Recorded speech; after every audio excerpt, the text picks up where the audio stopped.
मध्य प्रदेश का आदमी ये नहीं कह सकता मेरी सरकार ईमानदार है। राजस्थान का आदमी ये नहीं कह सकता मेरा मुख्यमंत्री ईमानदार है। दिल्ली का आदमी सीना चौड़ा करके कहता है।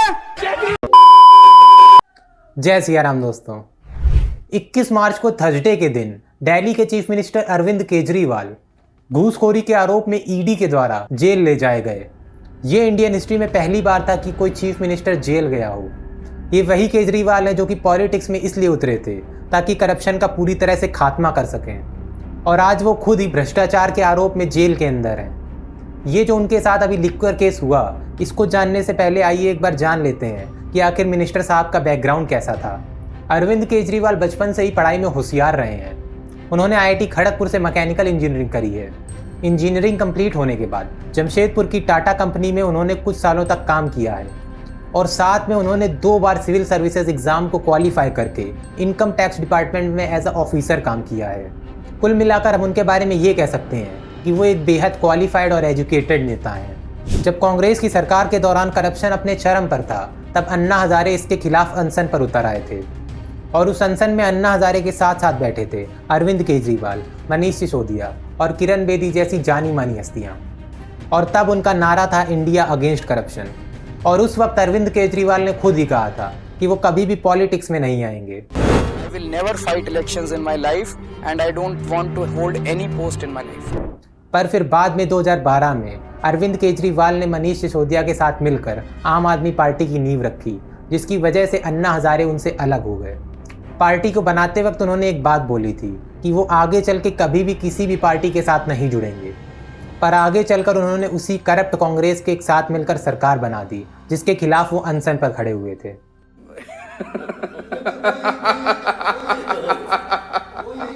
ये वही केजरीवाल हैं जिनको अपनी ईमानदारी पर इतना ज़्यादा भरोसा था कि उन्होंने ये तक कह डाला था कि मेरा कोई सगा नहीं लगता, अगर मेरा कोई साथी गलत करेगा तो वो भी जेल जाएगा, और अगर मैं कुछ गलत करूंगा तो मैं भी जेल जाऊंगा।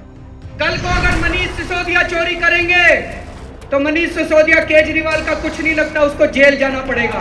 कल को अगर कोई हमारा मंत्री चोरी करेगा, ये मेरे कोई सगे नहीं लगता, इनको जेल जाना पड़ेगा। और मनीष, कल को अगर मैं चोरी करूंगा तो मैं भी तुम्हारा सगा नहीं लगता, मेरे को भी जेल जाना पड़ेगा। और आज अरविंद जी अपने पूरे साथियों के साथ जेल में हैं, पर आखिर उन्होंने ऐसा क्या कर दिया कि उन्हें और उनके साथियों को बेल तक नहीं मिल रही है। आइए जानते हैं। तो अरविंद केजरीवाल को जेल में डाला गया है दिल्ली की लिक्विड पॉलिसी या फिर शराब नीति को लेकर। पहले जान लेते हैं कि आखिर ये लिक्विड पॉलिसी है क्या। दिल्ली में लिक्विड पॉलिसी आने से पहले सरकार खुद सरकारी दुकानों के द्वारा शराब बेचती थी, पर नवंबर 2021 में इसका प्राइवेटाइजेशन हो गया। मतलब अब सरकार प्राइवेट दुकानों को लाइसेंस देगी और नंबर ऑफ शॉप्स दिल्ली में फिक्स रहेंगी, तो शॉपकीपर MRP पर अपने हिसाब से उस पर डिस्काउंट देकर उसे बेच सकता है, किसी नॉर्मल प्रोडक्ट की तरह। ये पॉलिसी सरकार के लिए काफ़ी बेनिफिशियल रही, क्योंकि 2022 तक सरकार को इसके द्वारा 27% ज़्यादा टैक्स मिलने लगा।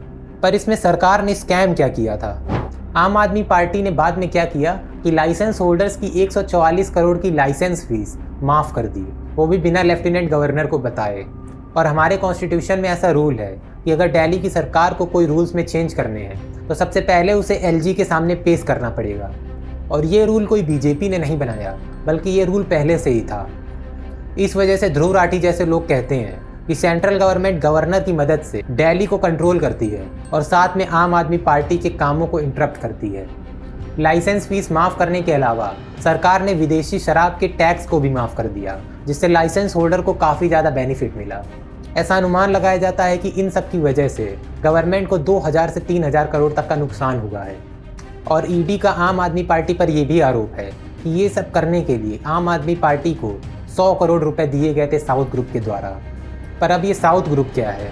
तो जो साउथ के वाइन सेलर्स इस स्कैम में इन्वॉल्व हैं, उनको बोला गया है साउथ ग्रुप। ईडी के द्वारा 2023 में सबसे पहली बार मनीष सिसोदिया को गिरफ्तार किया जाता है, जो कि दिल्ली के डेप्यूटी चीफ मिनिस्टर और अरविंद केजरीवाल के घनिष्ठ मित्र हैं। वो तब से 1 साल से जेल में हैं। उन पर पॉलिसी को बदलने और सबूतों को मिटाने का आरोप है।